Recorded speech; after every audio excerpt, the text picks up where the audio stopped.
मोहब्बत, शादी, यकीन और फिर बेवफाई, फिर धोखा और मौत। ये कहानी एक ऐसे रिश्ते की जो मुकद्दस तो था मगर उसके पीछे छुपा था शैतानी फरेब। 45 दिन की नई नवेली दुल्हन जिसके चेहरे पर मुस्कुराहट थी, जिसके हाथों पर मेहंदी अभी मिटी भी ना थी, मगर दिल में पल रहा था जहर और आंखों में छुपा था कत्ल का ख्वाब। शौहर को क्या मालूम था, जिसको वो अपना सब कुछ समझता है वही उसकी जिंदगी की सबसे बड़ी दुश्मन है। रिश्ते का नाम था फूफा, मगर नीयत नापाक थी। एक नाजायज रिश्ता, एक शैतानी मंसूबा और फिर खून में लथपथ एक अंजाम। एक शौहर जो सिर्फ मोहब्बत चाहता था, जो सिर्फ इज्जत का हकदार था, उसे मौत दे दी गई अपनी ही बीवी के हाथों, अपने ही एतमाद के सिले में। ये कहानी नहीं है, हजारों घर का सच है जहाँ रिश्ते नापाक हो चुके हैं। ऐसे घर जहाँ पर रिश्ते नापाक हो चुके हैं, जहाँ नफ्स की आग मोहब्बत को जला रही है और जहाँ कत्ल बस एक प्लान, एक साजिश, एक मंसूबा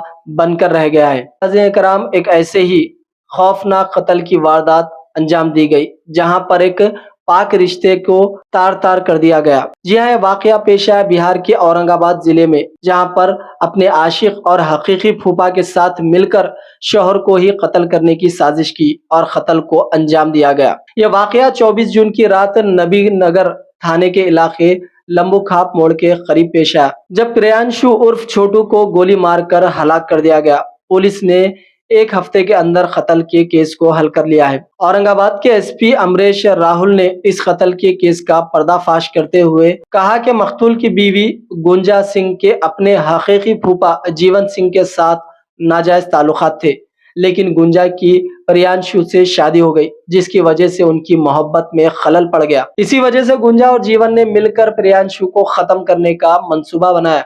एसपी के मुताबिक जीवन सिंह ने प्रियांशु को मारने के लिए शूटरों को पैसे दिए। 24 जून की रात जब प्रियांशु मोटरसाइकिल पर अपने गांव पर वापस आ रहा था, घात लगाकर बैठे हुए हमला आवरों ने उसे गोली मारकर हलाक कर दिया। इस सनसनीखेज कत्ल की तहकीकात के लिए खुसूसी टीमें तश्कील दी गई थी। टीम ने तकनीकी तहकीकात के तहत मोबाइल से सीडीआर, सीसीटीवी फुटेज और खुफिया मालूमात की बुनियाद पर गुंजा सिंह, जयशंकर और मुकेश शर्मा को गिरफ्तार किया। पूछताछ के दौरान गुंजा, जो बीवी थी मरने वाली की, उसने अपना जुर्म का एतराफ कर लिया। एसपी ने कहा, कत्ल की इस साजिश में मुलविस दीगर मुजरिमों की भी निशानदेही कर ली गई है और उन्हें जल्द ही गिरफ्तार कर लिया जाएगा। उन्होंने ये भी कहा कि इस मामले में पेशेवाराना अंदाज में कार्रवाई की जा रही है ताकि मुजरिमों को सख्त से सख्त सजा दी जाए।